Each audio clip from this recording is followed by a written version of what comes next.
घरोई बस चलाचल बंद यात्री हंतसंत झारसुगुड़ा और कुचिंडा घरोई बस मालिक संघ विवाद में हैरान हरकत होती शह शह यात्री कुचिंडारू गड़ुनी बस कुचिंडारू झारसुगुड़ा संबलपुर सुंदरगढ़ राउरकेला अनुगुल समस्त बस बंद होइछि।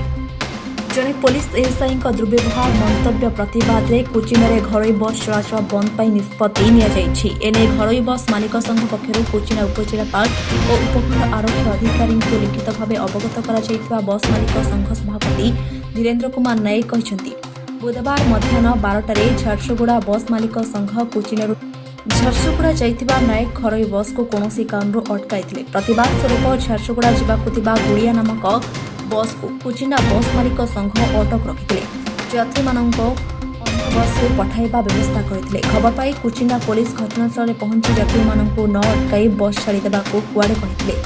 मात्र कुचिंडा घरोई बस मालिक संघ कर्मकर्ता जड़े पुलिस एसआई व्यवहार करथिबा घरोई बस मालिक संघ अभियोग करी ए निष्पत्ति नैथिबा कहिसंती। पर्यंत प्रशासन पक्षर समस्यार समाधान हो नथिबा जनापड़ी। आसतु नजर देवा कुचिंडा घरोई बस मालिक संघर सभापति और संपादक कौन कहते। Sambalpur bureau head Ajit Kumar Pandit report AA media 24। Shri Dhirendra Kumar Nayak president Kuchinda bus owner association इटा हम काली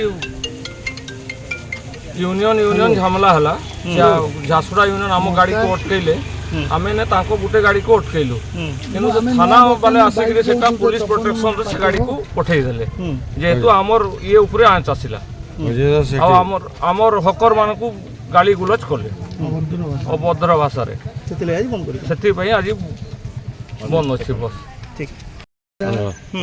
घरोई बस चलाचल संघर संपादक श्री उदय प्रताप सिंह काली आमर झारसुगुड़ा स्टेशन सांगे डिस्प्यूट थिला बस चलाचल झारसुगुड़ा बेले जोर जबरदस्त आम गाड़ी को अटकई तेणु आम भी गोटे गाड़ी को अन्य गोटे गाड़ी दे पैसेंजर मान को सुविधा करूँ से पुलिस वाला आसी आम हकर मान को अभद्र भाषा गाड़ी गुलज कर जोर जबरदस्त से गाड़ी को नहीं गले जद्वारा कि आमर एसोसिएशन प्रेस्टिज प्रति आँच आसला आमे तो कौन प्रकार गंडगोल कि अप्रीतिकर परिस्थिति करूँ तेणु आमको यहाँ दुख है तेणु आज आम समस्त बस चलाचल को बंद कर।